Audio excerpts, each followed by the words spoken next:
So, hello everyone. Let's welcome our speaker for this session, Dr. Raj Dabre. So, Dr. Raj is a researcher at NICT Japan, and he is also an adjunct faculty at IIT Chennai. So, he has received his M.Tech from IIT Bombay, India, and his Ph.D. from Kyoto University, Japan. So, his research interests center mainly on natural language processing, particularly neural machine translation for low resource languages, and on model compression and computing efficiency. He has over 80 research publications. So he is also a current member of the organizing committee of the workshop on Asian translation. He has conducted many tutorials on neural machine translation. So today he is going to talk about addressing the data and modeling challenges in NLG for Indian languages. So let's welcome Dr. Raj, and let's hear what he has to say about his topic. So thank you, Dr. Raj, for joining us, and over to you. Hey, hi. Thank you. Thank you for the warm welcome and the very nice introduction. I want to confirm if everybody can see my slides. Is it okay? Yes. Right. Okay, Yes. cool. Yeah. So as was mentioned, the title of my talk is Addressing the Data and Modeling Challenges in Natural Language Generation for Indian Languages. My name is Raj from Astrec NICT Japan. And I'm also an adjunct faculty in IIT Madras and more recently a visiting assistant professor in IIT Bombay as well.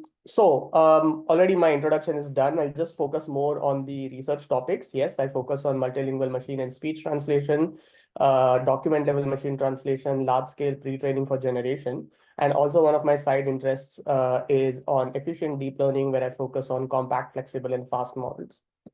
So let's get right into it. What is natural language generation? Natural language generation is the task of asking a model, making a model generate some content in natural language. I mean, it's very obvious from that statement, but let's take an example of specific tasks. So you have examples of machine translation, where the input is in one language, say a sentence in Hindi, and the output is a sentence, which is its translation in another language. We have paraphrasing, where we take a sentence as the input, and then we convert it into a variation with the same meaning, more or less. There is summarization, where the input will be a document or a long form sentence, and our desired output is a shorter, compressed version. And then we have things like question answering and question generation. Specifically in question generation, we have, let's say, the input being a particular answer, and we want to generate a question that answers that answer. Just 1 second, let me have, okay. So what are the challenges here? The challenges come in the form of data and modeling, and the solutions obviously are data mining and pre-training. So why the focus on Indian languages? I mean, we are all working on Indian languages, but why is Indian languages hot these days? The reason is because we have a lot of diversity and a lot of usage. So we have 4 major language families, 22 scheduled languages, 125 million English speakers, and 8 of these 22 languages are in the world's top 20 languages, and 30 have more than 1 million speakers.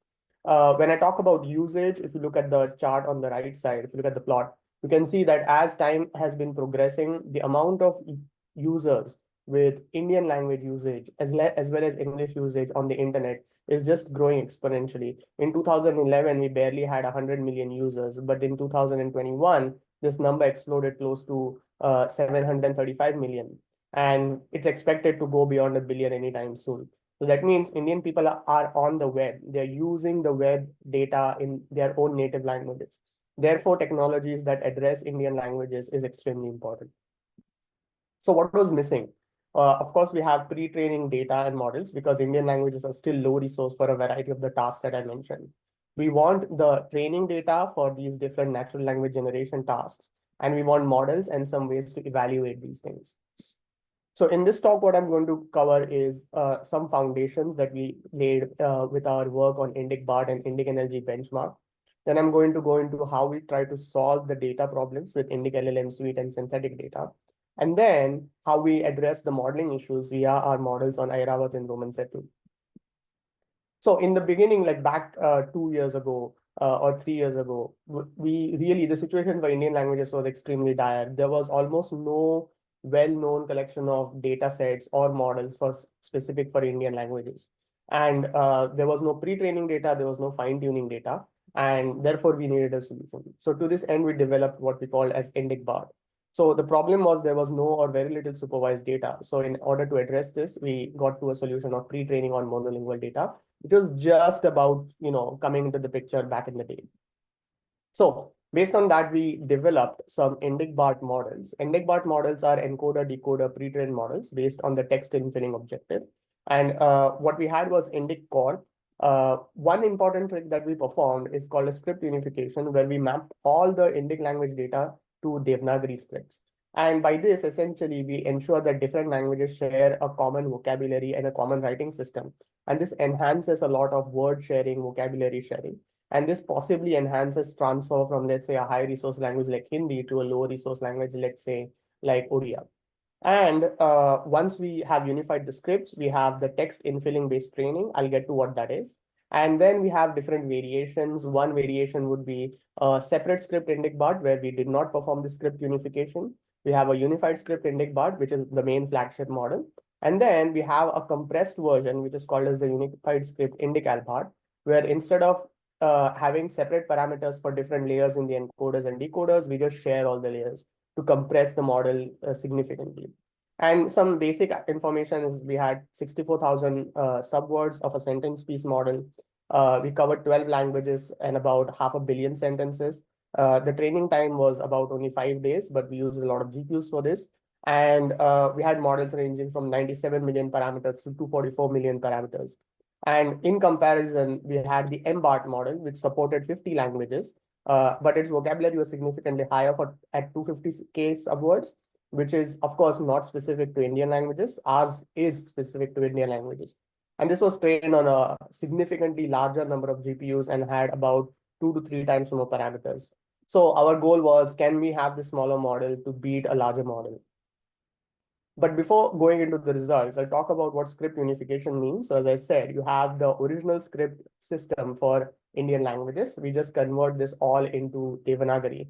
And if you look at it, these two are different languages and they have different scripts. But when you convert them into Devanagari, you start seeing certain common words and common subwords, for example. So it means that if we map into a common script, the model will be able to transfer knowledge from one language to another. And also the requirement for having larger vocabularies will also go down because of this significant amount of sharing.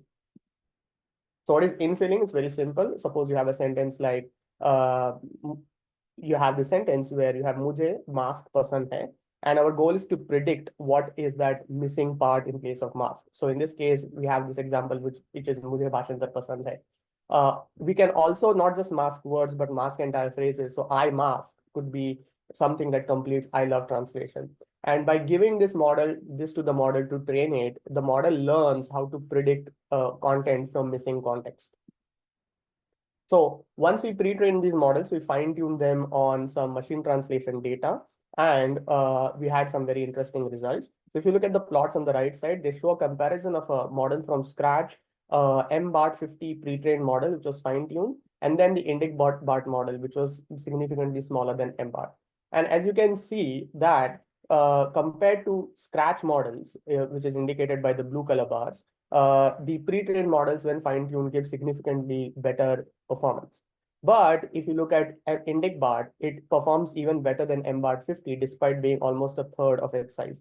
So it means that Indic-specific dedicated models are going to always match, if not be better than much larger models, which are not Indic-specific. This is a very important finding, which kind of motivated further work into Indic-specific languages, which means there is no reason to involve unrelated languages like German or French. We can just focus on what is Indic-specific. The other thing we did was parameter tying via Indic ALBART, where, as I said, we share the parameters between different layers. And here you end up with parameter models, which are like 97 million parameters.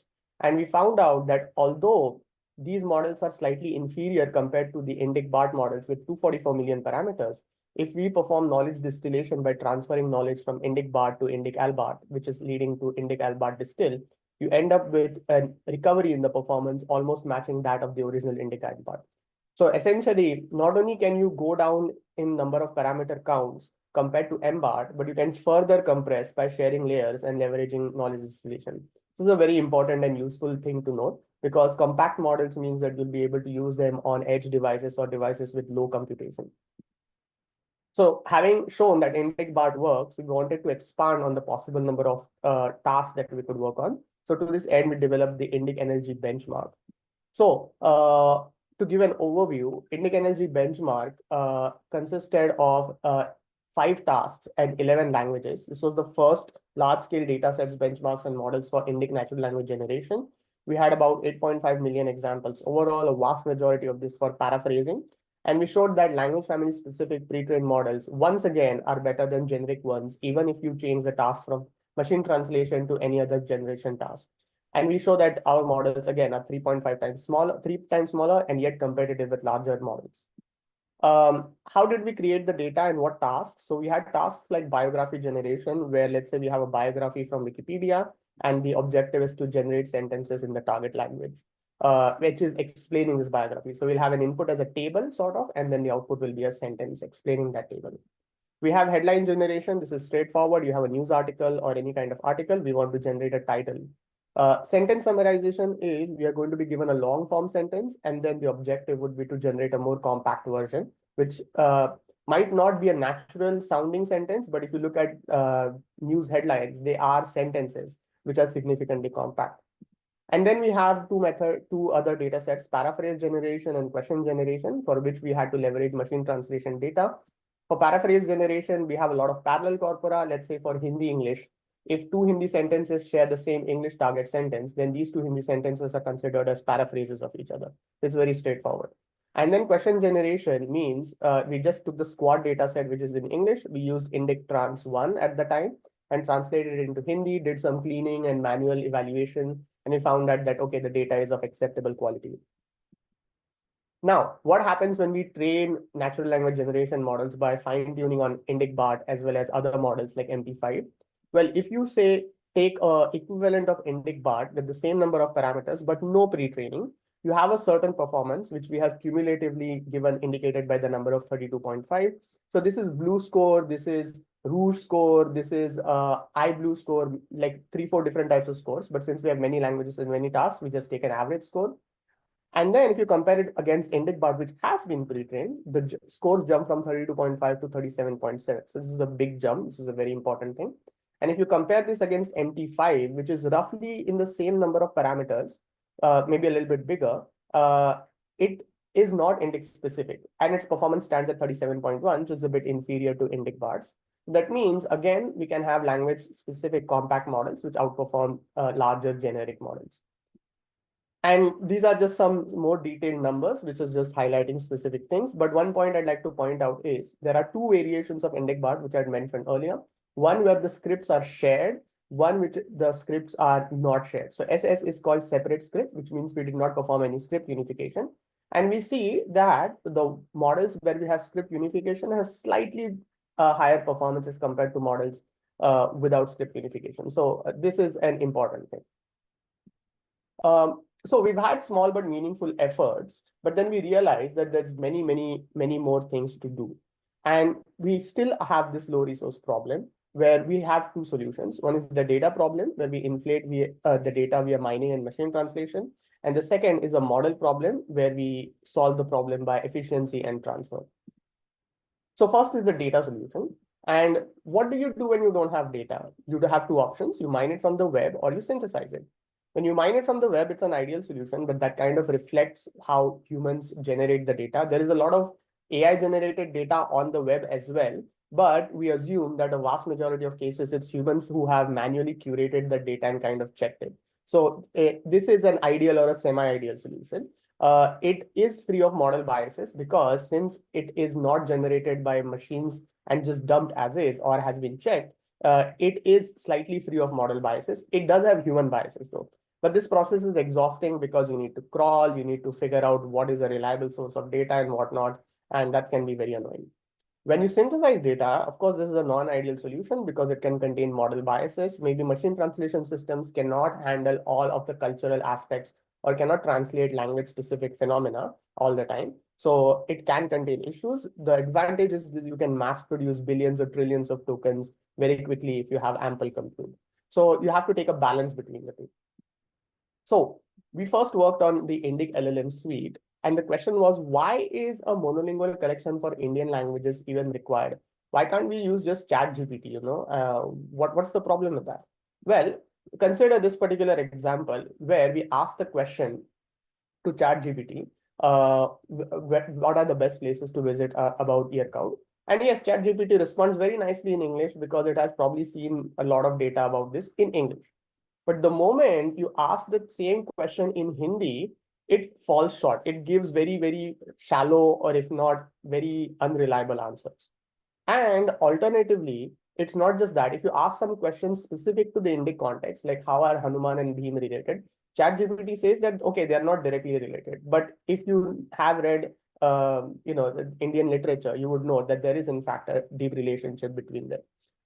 So that means ChatGPT, if you just start asking questions in English and then translate, you're not going to get reliable information all the time. And plus, translation is always kind of not a very good solution because it slows things down.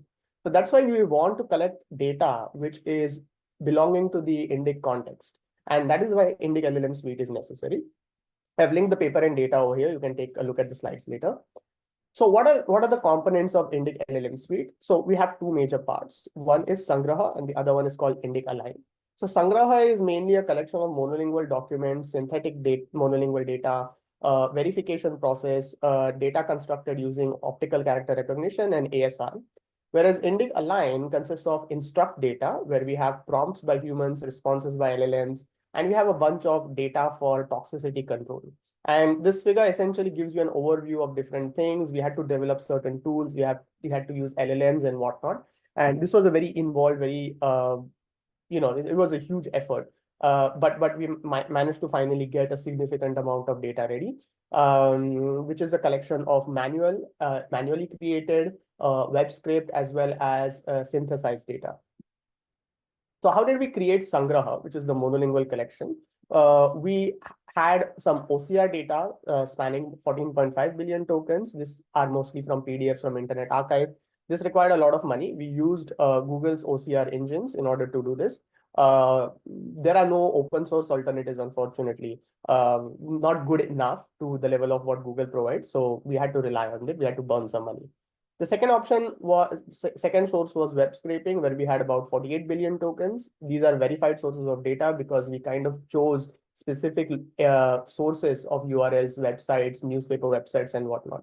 And this required a lot of manual intervention and checking of these sources, but this gives you very reliable data. We got 1.2 billion tokens from ASR, where we took a lot of videos and we used the Hindi conformer model to perform ASR. We are in the process of expanding this for other languages as well. And then we passed all of this to what is known as the Setu engine or the Setu pipeline. The Setu pipeline implements at scale various processes like extraction from documents, analysis, cleaning and analysis, filtering, and then deduplication. And all of this is built on Spark. This was developed by Priyam Mehta, our AI resident. And this is very scalable, and it will allow you to process tens of billions of tokens, easily hundreds of billions of tokens without issue. Of course, you do need some compute for it, but it is very good. And yeah, it's very reliable. I would say you can definitely try it out if you want to go for like 100 billion scale data sets. And all of this results in what we call as Sangraha. This is the monolingual document collection. We also have to add it to Sangraha, what is called as Sangraha synthetic and unverified. So we know that the amount of data on the web, original Indic language data, can be limited. So what do? You just perform machine translation and transliteration. So we use Indic Trans 2 for bulk translation and then Indic Translate for bulk transliteration. We took Indic English Wikimedia, translated it all to 22 Indic languages, and that results in 90 billion tokens. And we took some of this translated content and transliterated it using Indic XLit, and we yielded 72 billion tokens. The approach is very simple: split the documents, translate sentences, reassemble the document. The problem is that you might lose document level phenomena, which is not very good. But hey, at least you have some data. We can address how to improve document level translation a little bit later. We also have the MADLAD and Cultura X data sets. These are high quality data according to the papers, but this is but we don't know where the sources are from, and we couldn't verify it. So therefore, we call it unverified data, and this has 24 billion tokens for Indian languages. Next comes the alignment or the instruction data, where we leverage in the WordNet. So in the WordNet, we have gloss, synonyms, cross linkages. It is a basic, let's say, data, or it's a basic resource, but it is very useful. So for example, given a particular, so in WordNets, we have synsets, we have glosses, we have usages. So we can create instruction data, something like, given the following word, create a sentence that uses this particular word. Or given this following word, what is its translation? So this can be used to bootstrap a lot of basic linguistic information into the LLM. And this is extremely important because you can, for free, create a lot of alignment data at scale. And we have data for 18 such languages and 74 million pairs. You can pick and choose a certain subset depending on your your compute constraints. We also leverage existing instruction data sets, Dolly, Open Assistant, and WikiHow, and translated it into 14 languages, about 80K pairs. We didn't go for all 22 languages in all of these cases because we found that in some extremely low resource situations, the translations were not reliable for these data sets because these data sets were slightly complicated. We also have LLM generated content. So if you look at the figure on the right, we used LLMs to construct turn-based data. So what we did was we used Wikipedia as the grounding mechanism. We would ask the LLMs to figure out certain intent. And then we would ask LLMs to start generating questions based on that document. And then the same or another LLM to generate turn-based questions and answers. So essentially, these would be LLMs grounded in some Wikipedia documents and then interacting with each other or with themselves to generate question-answer pairs. So this is called as the LLM generated or context-grounded question answering pairs, and we have a significant amount of this. And then we also have the human in the loop situation where we have about 43K conversations where the prompts were written by humans rather than prompts that were written by any users. So essentially, we asked humans to, or annotators to create prompts, and then we would make them interact with LLMs to simulate conversations. Once we have these conversations, we would just translate test. And the LLM that we used in question was Llama 270 billion chat, which could handle a variety of queries. Yeah, so this is very straightforward. We just translate and transliterate any data which is not present in Indic languages. Because again, creating instruction data in Indic languages from scratch is very hard. So we have to rely on translate and transliteration. This is one important aspect of the alignment data, which is the toxicity data. This was based on a taxonomy by Safi Khan. Is again an AI resident in AFA Bharat. And the way it worked was there is a taxonomy which tells us what are different types of toxicity or toxic questions. So for example, you have an LLM, you don't want people to use the LLM to figure out how to build nuclear bombs or to build weapons of destruction. So if I ever ask an LLM that I create, hey, how do I make a gun? The LLM should most definitely reply with a benign answer saying that a gun is dangerous, do not use guns. Alternatively, it should just say, I'm sorry, I cannot answer this question. So there are a number of such toxic requests or dangerous requests, and we need to train models to make sure that they don't answer the questions or answer them in a benign way. So we came up with prompt templates based on this taxonomy. And then we used Mistral 7B chat to generate toxic prompts or toxic questions. Mistral 7B is open to creating certain toxic questions, but Llama is not. Then we come up with about 126.7 thousand prompts. From HHRLHF, we have 169,000 prompts. We pass this through a toxic classification, which is essentially passing these questions to Llama 270 billion chat, which has very good guardrails. Essentially, if you ask it dangerous questions, it will often say, no, this is a very dangerous question. So we figured out the ones where Llama 2 refuses to answer, or we just discard those prompts. And the ones where it does answer, essentially, we have two categories. One comes from HHRLHF, a subset of it, and then one from the toxic prompts that we have generated from Mistral, which we have human and synthetic. We translate into 14 Indic languages, and we come up with what is called as Indic aligned toxic. So now, essentially, if you train your models on these toxic prompts in Indic languages, hopefully your model will start refusing any kind of dangerous queries or any dangerous interactions. The next step is to build an LLM, obviously, but we need a lot of compute for that. But what we could also do is, I mentioned about synthetic data being one very important go-to. The question is the synthetic data very reliable? And we have an answer for that. So how good is it? Can synthetic data truly be useful for LLMs? Do we need some cleaning mechanism for synthetic LLMs? And how do we verify the impact of synthetic data? So for this, we experimented with tiny LLMs and translation ease. We have a paper on arXiv, and this work was done with Meet Doshi of CFILT IIT Bombay. So first of all, why translation? Why tiny LLMs? Because I've already mentioned earlier, the translation is cheap, it's easy, it leads to mass production of data, and it is somewhat reliable. I mean, from Indic Trans 1 to Indic Trans 2, we've made quantum jumps in translation quality. It's mostly reliable, and it is being mass used at scale in Wikimedia and other MT engines. So we can trust translation systems, not 100%, but to a certain degree. And why tiny LMs? Because tiny LMs or baby LMs, they provide a sandbox mode. You can verify a number of your hypotheses related to your data or to your modeling choices, and you can perform a lot of experiments. Once you've performed a lot of experiments, you can understand scaling laws and extrapolate your findings to larger models. And if you've looked at chinchilla papers, if you looked at gopher papers, a vast majority of the experiments are performed at smaller scales, and the findings are applied to larger scales, and they mostly carry over to larger scales. So the compute requirements is usually for 60 to 100 million parameter models and 6 billion tokens, which requires less than 1 day on an A100. And if you use libraries like Tiny Llama, these are extremely super fast libraries, and you can get a lot of experimentation done. In this specific work that I'm going to talk about, we trained with 28 to 85 million parameter models and about 6 to 10 billion tokens. So our overview for creating synthetic data was good, but our main goal was to create high quality synthetic data.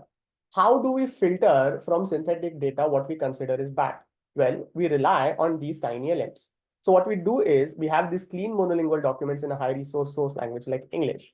We translate these from a sentence level, and then we have what is called as unfiltered translationese or translated documents in the target language.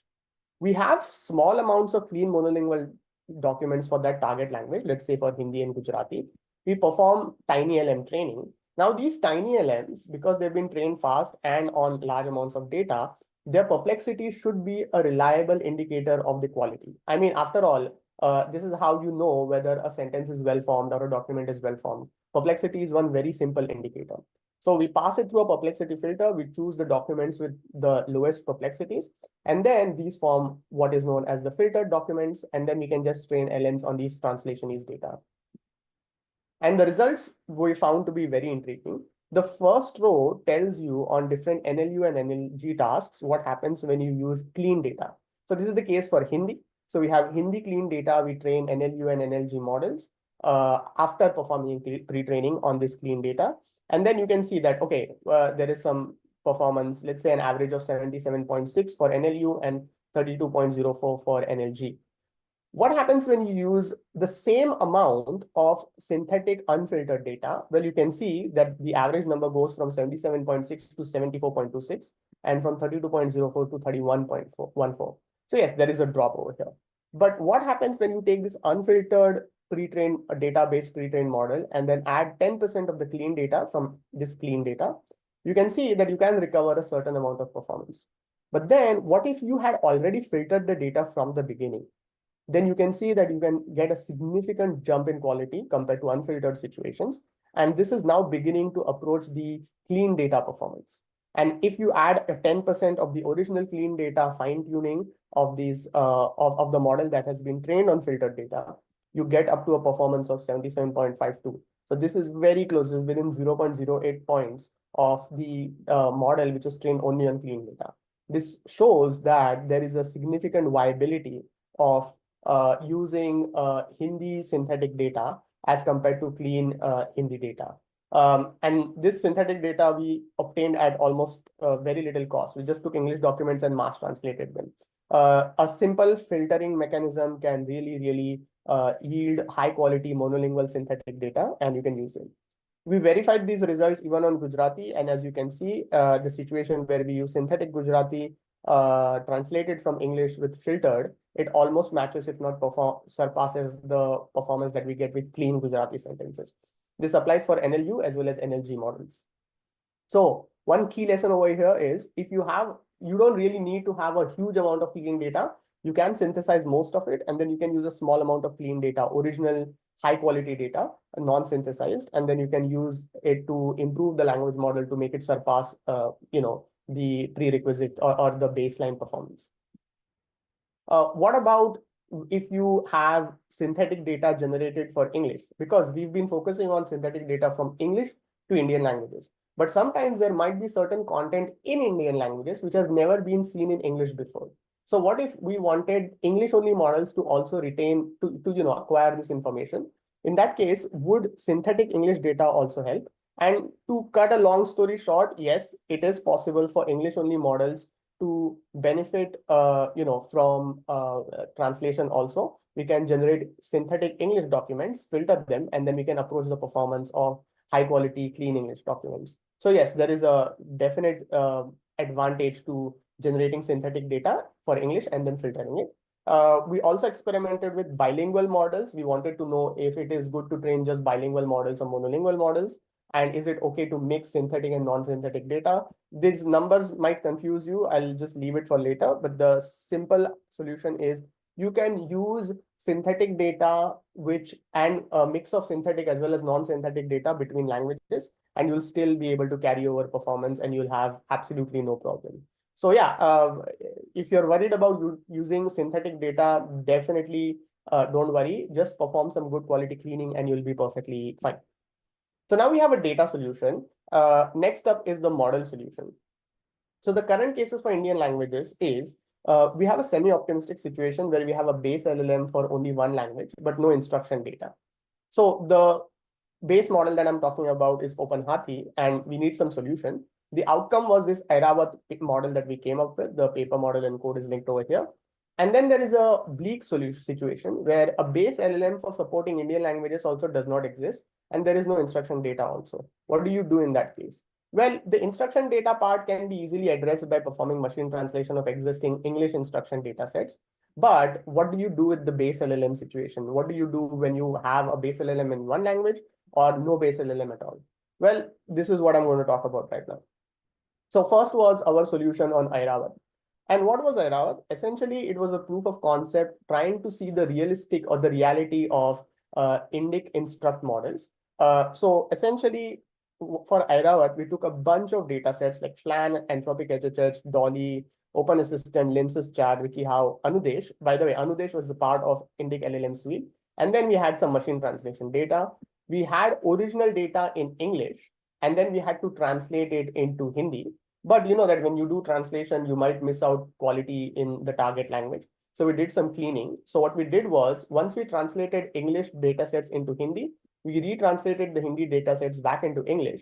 And if the CHRF score between the retranslated or back translated English data is greater than 0.5, greater than 50% CHRF, we retain that data in the target language. If not, we just throw it away.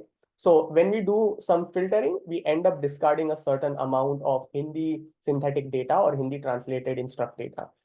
This is an important thing because filtering is quite a crucial step. Without filtering, you can introduce some unwanted biases or unwanted content or mistakes in your model, and you definitely want to avoid that.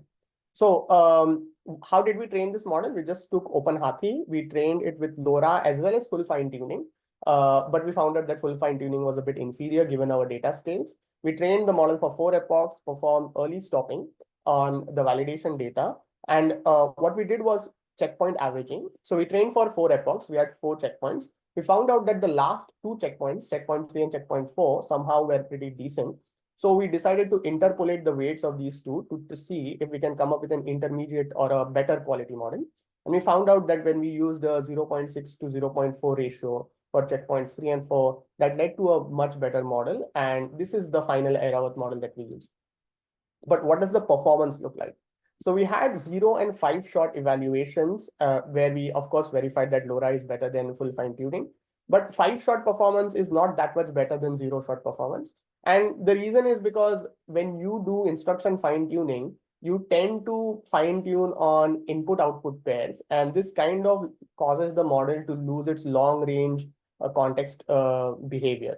Because if the model was pre-trained on context lengths of 4096, but your instruction data had only context lengths of 1024, then you're kind of telling the model, hey, longer contexts are no longer needed. So the model might not be able to perform or leverage extra context via additional shots much better. Unfortunately, we found out that Airawat, despite being focused for Hindi, it loses to translate test and it is far behind GPT. So the model, we found out that OpenHathi and Airawat is just unable to answer questions for which pre-training data was not there. So essentially, if you take a pre-trained model and that model has never seen anything about Hanuman, and then you perform fine-tuning for question answering, and that fine-tuning data set also doesn't contain anything about Hanuman, and you start asking it questions about Hanuman, it just won't do the job. Therefore, any pre-trained model has to see that kind of data either during pre-training or during instruction fine-tuning. It just cannot come up with the data from English. It cannot transfer from English if you are asking questions in Hindi.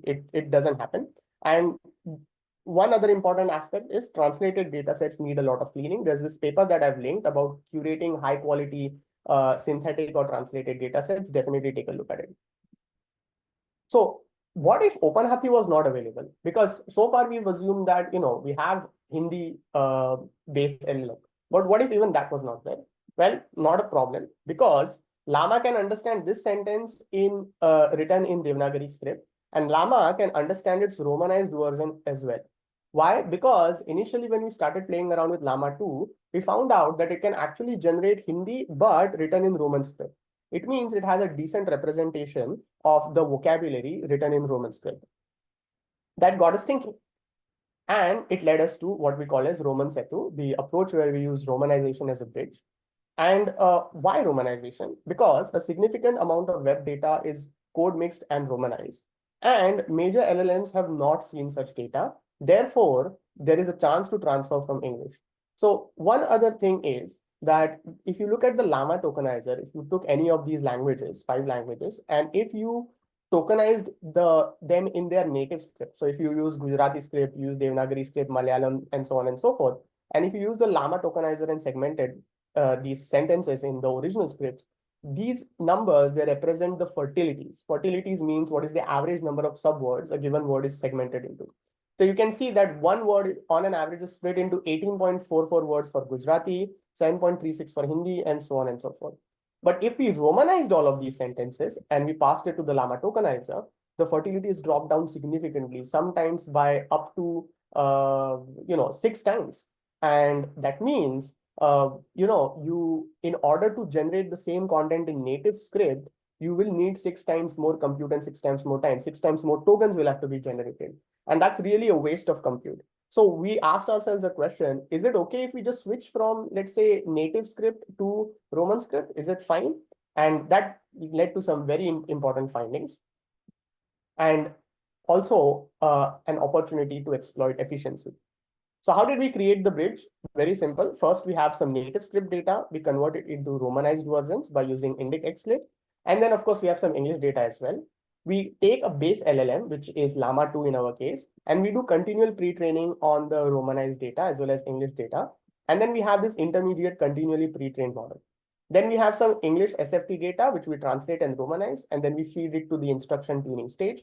And we have a fine-tuned model. So essentially, fine-tuning Llama 2 on Romanized data, or fine-tuning a continually pre-trained version of Llama 2 on Romanized data, and then on instruction data, which is also Romanized, can give you what we call as the Roman Setu model. What we want is that ideally a Roman script fine-tuned model should outperform the native script fine-tuned model. Realistically, they approach. Turns out that we can actually achieve this ideal situation. Let's look at the results. But before we go into the results, I would like to highlight something very important. We have seen that these English-only models like Llama 2 can segment Indic language sentences represented in Roman script. But how do they see these? So what we did was we took a lot of parallel sentences between English and the specific Indic languages. So take the case of Gujarati. We had English-Gujarati parallel sentences. We took the Romanized versions of those Gujarati sentences, and then we took Llama representations of the last hidden layer, And we compared the cosine similarities between the English and the native script representations, which is Gujarati, English and the Romanized versions, and then the native and Romanized versions. So what this model is seeing is that, of course, the model kind of knows the similarity between the two different script representations of Gujarati with its high cosine similarity of 0.51. But if you compare the English and native script representation similarity, it stands at 0.9, but the English and Romanized script representation stands at 0.47. That means because English and Romanized representations are more similar, there is an opportunity to transfer knowledge from English to Romanized representations much better as compared to native representations. And we'll see that how it happens in the results. So if you look at these the table on the right hand side, we have different tasks: Indic XX to English, EN to XX, Excel sum, and Indic headline. Where if we took the base LLM is just standard Llama 2, and we did 1 shot and 3 shot. If you looked at when the results of what happened with prompting, you can see that regardless of prompting with native script or Romanized script, your model performs more or less very similarly. Okay, that's pretty cool. So that means that the model actually doesn't see a major difference between the Romanized representation of Indian languages and its original script representation. What happens when you have continual pre-training? Continual pre-training leads to a significant boost in the base capabilities. But what we want is instruction fine-tuned models, which can work directly zero shot. And what happened is if we took the continually pre-trained models and did instruction fine-tuning, we get a major boost in performance. And even in this case, Romanized models tend to give better performance as compared to native script models. So this means for a fraction of the cost that it would take to generate a sentence in the native script, we can generate sentences in the Romanized script and still have better performance. So essentially, if your models don't support a particular script, but it has been trained on a lot of English data, you can rely on Romanization. Alternatively, if you end up with a model with, let's say, like a much more improved version of OpenHathi, which has Devanagari script representation, then you could consider for Tamil, you can map it to Devanagari script and then do some instruction fine-tuning and continual pre-training, and you can enhance a lot of the transfer capabilities. So long story short, Romanization does have a significant improved performance. And overall, you can see that if you look at the green dotted lines, they represent the instruction fine-tuned models in Romanization, and we've managed to actually push the boundaries at a task level as well as at the language level. Just using Romanization actually solves a significant problem when it comes to sequence lengths, and it is one of the intermediate solutions. Now, there are many more future questions that are pending.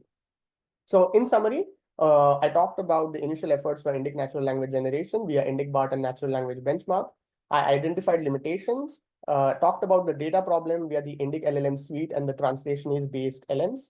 I talked about the model problem, where I spoke about Airavat, its limitations, and Roman Setu.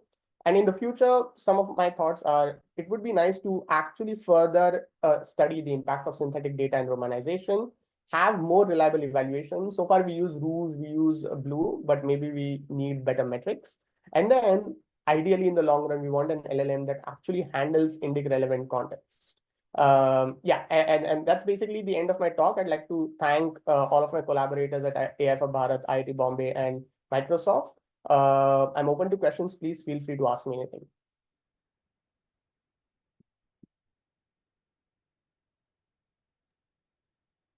Sir, may I? Yeah, please feel free. Thank you so much, sir, first of all, for such an elaborate, informative message. Sir, when you mentioned that 10% cleaning data, when you generate the synthetic data, so cleaning means, does it mean similarity filter, or does it just cosine similarity in the background will work all time? No, there is no cosine similarity. Essentially, you take a document and you pass it through a language model, a tiny language model, and you get the perplexity for that document.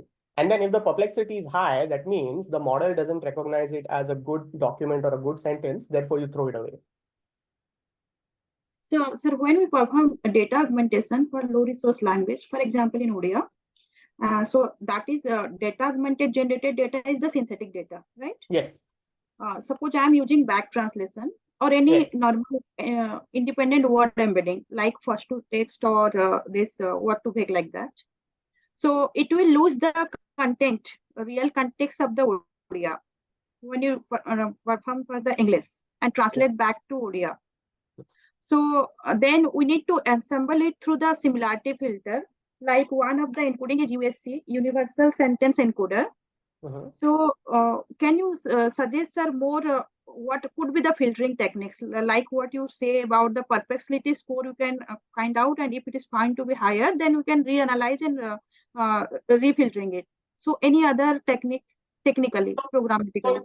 Yeah, so what we did for Airavat is also something that you can try. You can translate from English to Odia and then from Odia back to English. If the round trip translated English content has a significant overlap with the original English content, it means that the translated Odia content should be reliable enough. You can play with different thresholds for this overlap, but yeah, that is one of the ways you can figure it out. Yes, sir. So this entirely is for translation purpose only. I'm sorry? The downstream stocks is the machine translation only. No.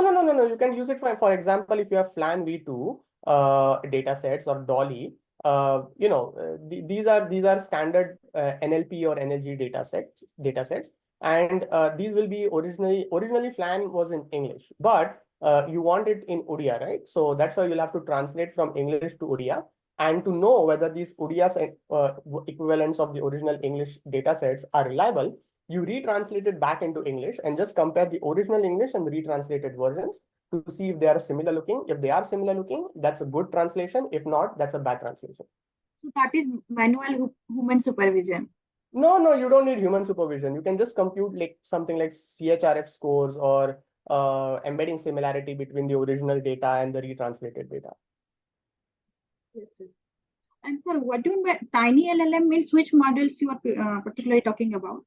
So, is it 7 billion parameters? No. 7 billion is considered as a large language model. Tiny LMs are 60 to 100 million parameter models. They are very tiny, compact models. Yes, that's why I have mentioned 800 GPU as well. Yeah, you can train like 60, like on 6 billion tokens, which is actually a reasonable amount of data, and compute optimal for these parameter sizes. You can train within 1 day on an A100 if you use the correct libraries. Yes, sir. Thank you so much. Any other questions? Hi, hi Raja. It was really an insightful presentation. Thank you for that. I have a couple of questions.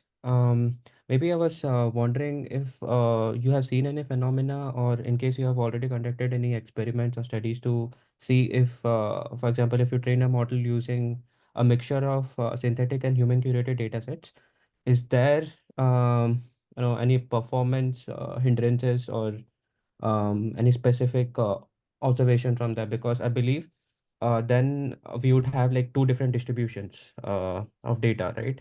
And maybe the linguistic patterns and the style might also be varying. So did you see any difference there? So I don't think we have directly investigated this, but we did do this filtering, right? And when I talked about Airavat, where we did this CHRF filtering, this was to ensure that there is a very little gap between what we would consider as high quality Hindi and low quality Hindi. So that is one of the checks we put in. And again, it is because we anticipate that poorly formed Hindi sentences or data would be detrimental to performance and not fall within the actual distribution of the target audience that we have. I see. But there is no explicit study for that. Not that I'm aware of. There may be, but I'm not sure. Another with synthetic data, one of the obvious problems, at least in my case, has always been generating negative examples, Yes. as in negative data. Because if you use like the state-of-the-art models, and they are sort of really getting difficult to jailbreak and maybe not ethical, and also they are already they have toxicity alignment done already. So how do you go about generating negative data? Because Oh, you see that's that. a good question. So for that, yeah, I mean, inducing negations sounds like it would be easy, but it is usually not. I mean, you could probably look at it as a rewriting task. If you could probably I mean, I think have you ever tried maybe using Llama 2 chat or Llama 3 chat now to, let's say, take sentences in one form and then tell it to do it like, return sentences in their negative form. Ever tried that? I would say it would work to a certain degree. Mm-hmm. So that would be the thing. But if you, of course, perform machine translation, you would have to Right. hope that machine translation also translates that negation properly. Very hard to guarantee that, but because, negation is something that you would have to check via some classifier, whether, it contains a Exactly. negation or not. So I don't know of any concrete solution, but I would say at least you can use these instruct models to generate a negated version of existing data. There should be somewhat reliable. I see. Hmm. Also, I mean, it's really hard to get toxic data generated because you ideally like to train your model because the model would be aware then, like, Mhm. hey, this is there is some toxicity in this Mhm. data, and I need to sort of diffuse it. Mhm. So, how do you go about that? So that's why we created this toxicity data, right? We created a lot of toxicity data in English, and essentially, we translated all of this data into Indian languages. And toxicity data comes in a very simple form, right? You would essentially say, okay, one of the simpler forms is given a toxic request, the response should be, sorry, I'm not going to answer this. So Exactly. this kind of data is already there. You might want to look at the Indic aligned toxic segment and see if it kind of satisfies your requirement. Mm-hmm. All right. Yeah, I'll have a look at it. Thanks a lot. Welcome. Sir, one more question, sir. Sir, mostly the new websites, particularly in Odia, so we will be getting mostly positive reviews. But to convince your data set, you need to have negative samples as well. So then you have to take the help of data augmentation. So synthetically generating negative sample, as you said, is not an ideal solution. Then how to tackle with that? So I didn't understand. What do you mean by positive reviews on websites? Can you elaborate on that? One of my downstream tasks is the sentiment analysis. So I Yes. have to collect the reviews, customer reviews, Yes. and for that we are manually scrapping using Yes. the tools as well as by picking up manually. So collecting the data set. So Yes. when you run any model, your data set must be balanced one, at least Yes. 60-40. So mostly the reviews are positive. People generally give positive reviews. So we are lacking the negative reviews. And in that way we have to synthetically generate the negative reviews. It's not that toxical, it's a normal what the customer dissatisfied with a product. Suppose I go for a purifier water filter, and I found that so many aspects, topic level sentiment analysis, so many aspects are not in good. So I will provide the Amazon reviews or whatever that is a negative. So filter durability is very less, or water coming is not pure in taste. So picking up the aspect terms and polarizing it, that is our work. So for that type of negative reviews are coming very rare. So we need to regenerate that negative samples. So So is that a ideal solution? okay. So there is some question over here, right? Like, for example, if people are not giving negative reviews about a certain product, then that likely means that that product is pretty good. So if you create synthetic negative reviews for that product, is that really a good idea? Because you're forcing a certain condition just to create balanced data. I would say overall the data should be balanced, but on a specific product, if you're forcing negative reviews just because there are none, I would say then that might bias your models towards, like, okay, no matter what a product you see, there has to be something bad about it. I would much rather that you analyze the distributions of your overall data over various products over the entire website. And then, if truly you have a situation where people are only saying good things, doesn't that mean that actually all of the products are good? Yes, sir. Yes, sir. Right. So, see, I mean, if in a realistic situation, if Realistic it's the case situations that that people 90% don't of your, comment. yeah, People don't comment. Yes. Suppose I'm ordering a certain food through Zomato or Swiggy. yes, So if I feel frustrated and I don't find the quality of the food, next time I will just uninstall it. I will not go for that app. yes, It yes. happened, but that doesn't mean that it's a positive approach towards a service or product. Yes, So sure, internally, that's true. internally negative samples are there, but people don't comment over that. People just quit and try for other because you have so many choices. Why Right. to waste time just writing the reviews and all? Right, exactly, right. So why would people waste the time and essentially does that mean that people even rely on reviews that much? Right. So it's a system design problem where people find that writing reviews, negative reviews is a waste of time. So maybe rather than collecting negative reviews, you might want to also identify user adoption, and that might be an indicator of whether people are actually liking something or not. You could probably try to identify trigger points which cause people to drop the product or drop this service. And maybe that could be a signal for your negative sentiment. For maybe like, okay, one day the person ordered from this particular product, and next day the person stopped using your website completely, then maybe that's a negative indicator of that particular product itself. You don't have a specific specific review for that particular product, but at least it's a signal.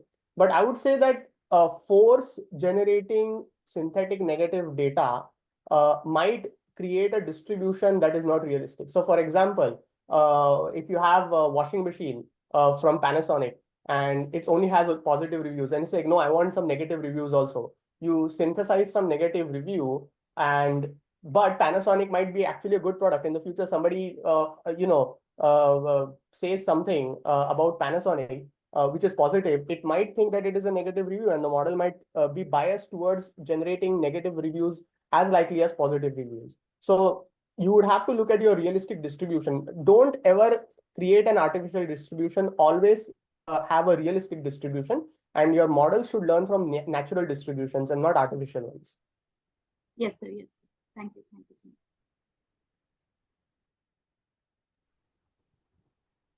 much. Any other questions? So thank you, Mr. Raj, Thank for you. the insightful Maybe talk, and your insights were truly inspiring and provide valuable knowledge. So thank you. Have a nice day. Thank you for having me.